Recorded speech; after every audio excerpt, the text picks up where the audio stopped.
Salut les jailbreak addicts, c'est The Fun Touch. Quoi de neuf sur le Cydia Store? On va voir ça tout de suite.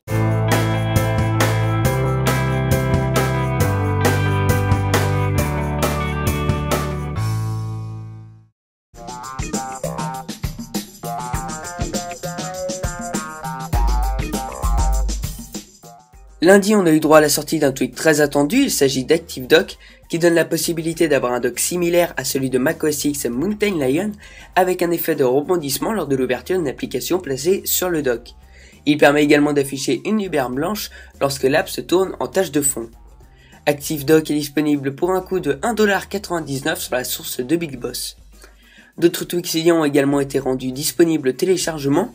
Il y a eu EU Unlimited qui supprime la limite de volume sur les iDevice et permet de mettre encore plus de son. Ce tweak est disponible sur la source de Big Boss gratuitement.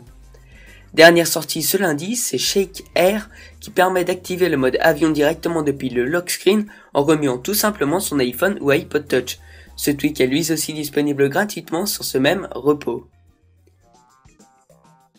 Mardi, le célèbre tweak SB Rotator a été mis à jour dans une nouvelle version qui ajoute la possibilité de sélectionner les applications désirables ou non désirables à la rotation directement dans les réglages de son appareil.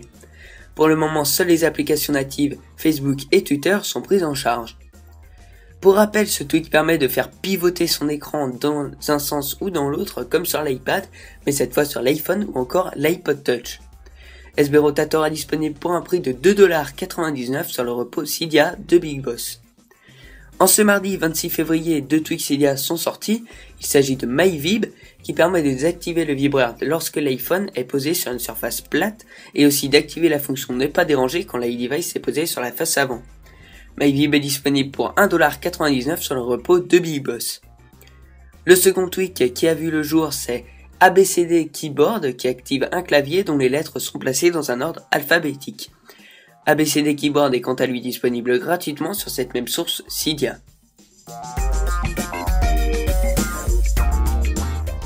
Mercredi, pas de grosse sortie sur Cydia, on a seulement eu droit à un correctif téléchargeable gratuitement sur le repos de Big Boss qui corrige le bug de l'application Contact qui crachait de temps à autre.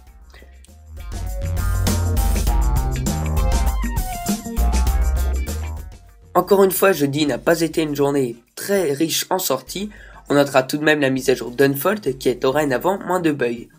Pour rappel, Unfold est un tweak disponible gratuitement sur Big Boss qui permet d'ajouter un effet de pliage lorsque l'on déverrouille son iPhone ou iPod Touch.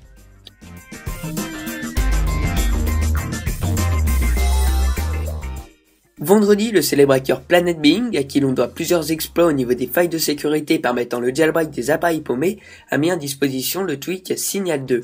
Signal 2 est un tweak permettant d'afficher des informations sur les tours de réseau des opérateurs dans les alentours.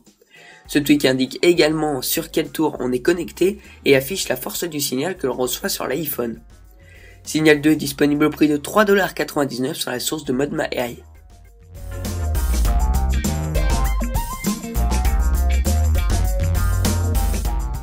Samedi, un tweak très utile a vu le jour. Il s'agit de Quick Photo qui permet d'envoyer des images très simplement. Pour ce faire, il faudra appuyer sur le petit logo qui vous sert habituellement à changer de clavier. Ensuite, un menu suivant s'affichera. Vous n'aurez alors qu'à sélectionner les photos et vidéos que vous souhaitez envoyer. Quick Photo est compatible avec WhatsApp, Facebook Messenger, MySMS, iMessage, Message Plus, Twitter, Tweetbot, Mail et Facebook Messenger. Pour télécharger Quick Photo, ça se passe sur la source de ModMyEye. Il est disponible pour 3,99$, mais sachez qu'une version d'essai de 3 jours est mise à disposition par le développeur. Enfin, pour terminer la semaine, c'est le tweak GoDoNo qui a été mis en ligne et qui permet d'accéder à une page web très rapidement directement depuis Activator en sélectionnant un geste spécifique qui nous amènera directement à la page web entrée dans les réglages. Il est possible de choisir un autre navigateur web comme Google Chrome par exemple. Ce premier épisode de Tweaks est maintenant terminé. Je vous remercie de l'avoir visionné. N'hésitez pas à réagir dans les commentaires ou encore directement sur Twitter grâce au hashtag Tweaks. Moi je vous donne rendez-vous samedi prochain pour un nouvel épisode.